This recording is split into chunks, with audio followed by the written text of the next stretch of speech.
सुनीता सिंह ने लिखा है, सत सत नमन गुरुदेव। आज के ध्यान सूत्र में जब हम क्या हैं खोजते हैं तो लास्ट में केवल आंसू बहने लगते हैं। ये आंसू क्या अपने को ना समझने के कारण बहने लगते हैं? कृपया कुछ कहें।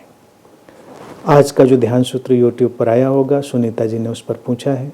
हर अल्टरनेट डे पे ये ध्यान सूत्र आते रहेंगे, उनको आप समझेंगे, मनन करेंगे, उन पर डूबेंगे, विमर्श अपने अंदर लाएंगे, अपने अंदर सचेतनता लाएंगे और उनको रचने बसने देंगे अपने अंदर, तो ध्यान की जो एक वैली ऑफ फ्लावर है वो पैदा हो जाएगी। मैं उम्मीद करता हूँ ध्यान की खिलावट पैदा हो जाएगी आपके अंदर। आंसू इसलिए नहीं बहते कि अपने को समझा नहीं, आंसू कभी कभी इसलिए भी बहते हैं कि समझने के लिए अब कुछ है नहीं। जो समझा जा सकता है वो समझा जा सकता है, और जो नहीं समझा जा सकता है उसकी कोई बेचैनी नहीं।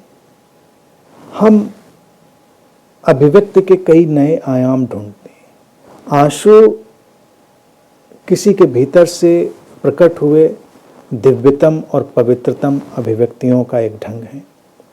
हाँ, वो अलग बात है, घड़ियाली आंसू भी होते हैं। वो अलग बात है कि लोग बेकार की बातों पर भी रोते हैं, कृत्रिम रूप से भी रोते हैं, दिखावटी रूप से भी रोते हैं। वो सब उनकी अपनी समस्या है, वो जाने। लेकिन जब आप अपने को खोजते हुए, ध्यान पर मनन करते हुए, सचेतनता के प्रयोग करते हुए जब आप आंसुओं के जगत में प्रवेश करते हैं तो वो आंसू पवित्र हो जाते हैं। वो आंसू आपको धुलते हैं, निखारते हैं, आपको मांझते हैं, आपके जीवन के दाग धो डालते हैं। ऐसे आंसू जो किसी समझ के कारण या किसी समझ पर दृष्टिपात करने के कारण हमारे भीतर से आते हैं, वो हमारे जीवन के अनेक अनेक अवरोधों के दागों को धो डालते हैं और हमारे स्वभाव को उज्जवल करके हमारे लिए प्रकट कर देते हैं। ऐसे आंसू सौभाग्य होते हैं, उनका स्वागत करना चाहिए और थोड़े और आंसू बह जाने देने चाहिए। कोशिश नहीं करिएगा कि ग्लिसरीन डाल के बहाइएगा, बह रहे हैं बहने दीजिए। मुझे सुनते हुए आंसू आ गए, कुछ पढ़ते हुए आंसू आ गए। आंसू किस बात पर आते हैं ये किसी के व्यक्तित्व के बहुत परिचायक होते हैं, बहुत रोचक बात है। किस बात पर किसके आंसू निकले, किस बात पर कौन हंसा, ये उसके व्यक्तित्व के तल को बताते हैं।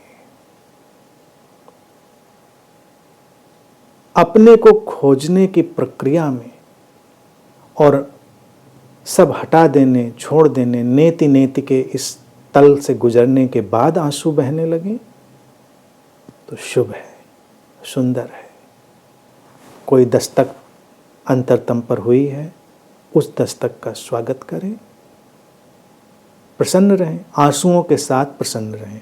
आंसू प्रसन्नता में बाधक नहीं है।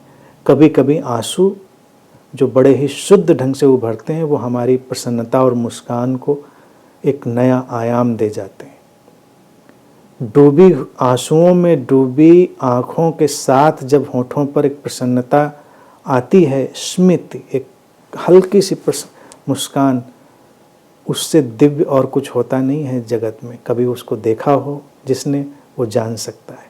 तो मैं आशा करता हूँ कि वो स्मृति, वो दिव्य मुस्कान आपके भीतर उभरे जो गहरी समझ के साथ आती है।